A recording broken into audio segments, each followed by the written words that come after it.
Good evening my dear friends, आप सभी का स्वागत है आपके अपने एजुकेशन कैप्सूल स्टडी प्लेटफॉर्म पर। और हम लेकर आए हैं एक नई वैकेंसी के बारे में बात करने। जैसा कि आपने थंबनेल देख लिया होगा, थंबनेल से समझ गए होंगे हम किसके बारे में बात करेंगे। तो हम बात करेंगे बिहार प्रयोगशाला सहायक की भर्ती, बम्पर भर्ती कह सकते हैं इसको, क्योंकि पोस्ट जो है आपकी 3135 है। ठीक है, और यहाँ पे ग्रेड पे और वेतनमान जो है आपका 5200 से लेके 20,200, ग्रेड पे जो है 2800, यानी बहुत ही आकर्षक वेतन है। और ये समूह ग की नौकरी है।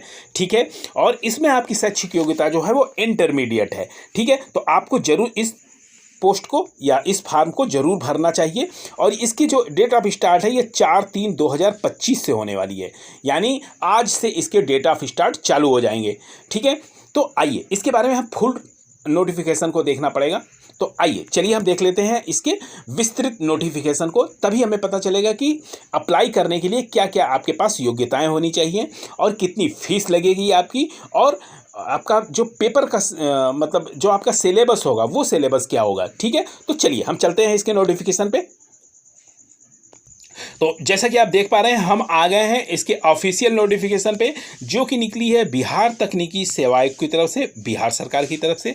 और यहाँ पे विज्ञापन संख्या आपका 2/2025 है। और पद जो है वो आपके प्रयोगशाला प्रावैधिकी के पदों पे जो है ये नियुक्ति के लिए उन्होंने विज्ञापन दिया है। यहाँ पे देखिए नीचे लिख रहा है कि स्वास्थ्य विभाग बिहार पटना के अंतर्गत प्रयोगशाला प्रौद्योगिकी के रिक्त पदों पर नियमित नियुक्ति है। और इसके लिए कह रहे हैं कि प्राप्त अधियाचना में आलोक के सुयोग्य उम्मीदवारों के लिए जो है उनको विहित प्रवर्तन आयोग की वेबसाइट पे जाकर वहाँ से उनको जो है फॉर्म फिलअप करना है। ठीक है, अब नीचे हम थोड़ी सी जानकारी ले लेंगे। अब यहाँ पे देखिए पद जो हमने आपको ऊपर बताया है प्रयोगशाला प्राविधि यानी प्रयोगशाला सहायक, और वेतनमान आपका वही समूह ग का वेतन है 5200 से लेके 20,200 का, और ग्रेड पे आपका 2800 है।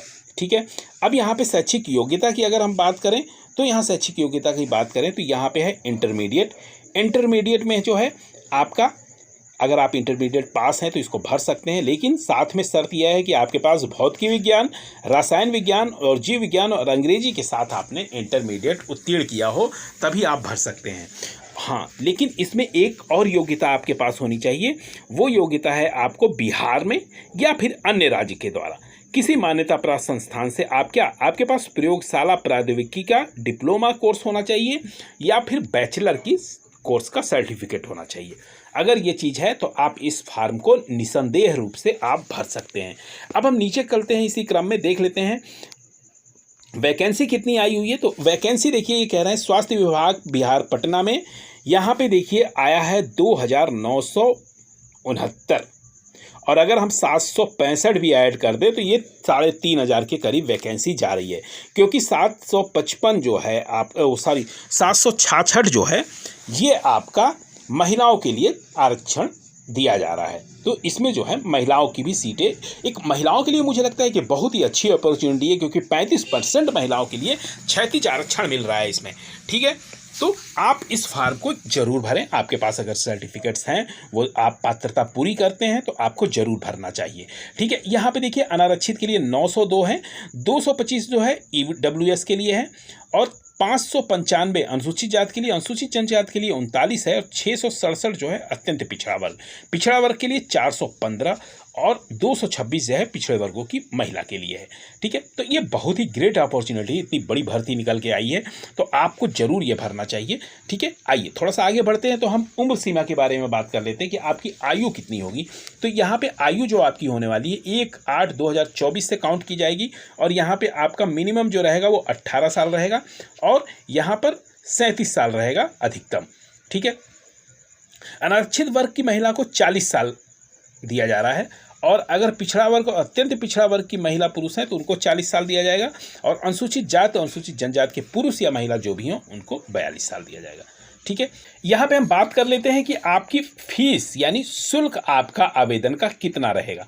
ठीक है, तो देखिए सामान्य वर्ग और पिछड़ा वर्ग और अत्यंत पिछड़ा वर्ग और आर्थिक रूप से जो कमजोर यानी EWS के लिए, उनके लिए 600 रुपये यहाँ पे रखा गया है शुल्क। ठीक है, अनुसूचित जाति के अगर हैं, जनजाति के हैं और बिहार राज्य के अगर वो निवासी हैं, मतलब आप SC ST अगर बिहार की डोमिसाइल है आपके पास, तो आपको मात्र 150 रुपये जो है वो शुल्क देना होगा। लेकिन वहीं पे आरक्षित और अनारक्षित वर्ग की अगर महिला है, ठीक है, तो महिलाओं को भी 150 रुपये देना होगा। लेकिन राज्य के बाहर के उम्मीदवार अगर हैं आप और किसी भी वर्ग में हैं, चाहे आप SC ST हो, OBC हो, जनरल हो, अगर आप इसमें फार्म भरेंगे बिहार राज्य से, अगल बगल के ज़िलों से, अगल बगल के ज़िलों से नहीं, अगल बगल के प्रदेशों से, तो आपका जो है यहाँ पर फीस जो है वो 600 रुपये लगेगी। ठीक है, चलिए इसी क्रम में हम थोड़ा सा आगे देख लेते हैं। यहाँ पे देखते हैं, तो यहाँ पे देखिए आपका कह रहा है कि लिखित प्रतियोगी परीक्षा जो है आपकी कैसे होने वाली है। तो यहाँ पे देखिए कार्य अनुभव के आधार पे चयन होगा, अभ्यर्थियों की मेधा सूची तैयार की जाएगी। ठीक है, यहाँ पे आपको 75 अंक दिए जा रहे हैं लिखित परीक्षा के लिए। ठीक है, और बाकी जो है 25 जो है यहाँ पे कह रहे हैं कि कार्य अनुभव जो होगा आपके पास उससे, और सरकारी अस्पताल, संस्थानों और निजी केंद्र में या सरकार द्वारा पंचायती राज, नगर निकाय, और उसमें जो है संविदा के आधार पे अगर आप काम कर रहे हैं, ठीक है, तो आपके लिए एक बहुत ही बेहतर अपॉर्चुनिटी है, क्योंकि एक तो आपको 25 नंबर का आपको वेटेज भी मिल जाएगा। तो अगर आप कहीं पे काम कर रहे हैं इस तरह के संविदा पे, तो आपके लिए बहुत ही ग्रेट अपॉर्चुनिटी है।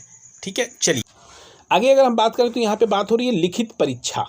ठीक है, सबसे पहले तो आप ये समझ लीजिए कि यहाँ पर देख रहे हैं ना, लिखित प्रतियोगी परीक्षा के लिए पूर्णांक 75 है। तो यहाँ पे कह रहे हैं आयोग सभी अभ्यर्थियों के लिए कंप्यूटर बेस्ड टेस्ट के माध्यम से लिखित प्रतियोगी परीक्षा आयोजित करेगा। मतलब ये आपकी जो परीक्षा केंद्रों पे जाके आप कापियों में टिक लगाते थे, जो आपको मिलती थी बुकलेट, ऐसा कुछ नहीं है। यहाँ पे आपको ये एग्ज़ाम जो है ऑनलाइन देना पड़ेगा। ठीक है, अब इसमें ये कह रहे हैं कि प्रतियोगी परीक्षा के प्रश्न पत्र में कुल 100 प्रश्न होंगे और सभी प्रश्न जो है बहुविकल्पी होंगे। ठीक है, परीक्षा में तो बहुविकल्प के क्वेश्चन आते ही आते हैं। और इन्होंने कहा है कि यहाँ पे आपके परीक्षा की अवधि जो होगी, मतलब समय सीमा जो होगी, वो 2 घंटे रखी जाएगी। और प्रश्न पत्र आपको हिंदी और अंग्रेजी दोनों भाषा में मिलेगा, जिसमें भी आपको मतलब सूटेबल हो आप कर सकते हैं। यहाँ पे कहा जा रहा है कि diploma in medical laboratory technician स्तरीय पाठ्यक्रम के आधार पे हल जो मतलब आपका जो क्वेश्चंस होगा वो पूछे जाएंगे, और उक्त पाठ्यक्रम को आयोग के वेबसाइट पे अलग से प्रकाशित किया जाएगा। ठीक है, और इसके बाद आपका लिखित एग्ज़ाम होगा, और लिखित एग्ज़ाम के बाद से आपकी मेरिट बनेगी। ठीक है, तो ये थी हमारी इस बारे में एक संक्षिप्त सी लेकिन महत्वपूर्ण जानकारी। मिलते हैं आपसे ऐसे ही वैल्यूएबल वीडियो के साथ, तब तक के लिए आपका धन्यवाद।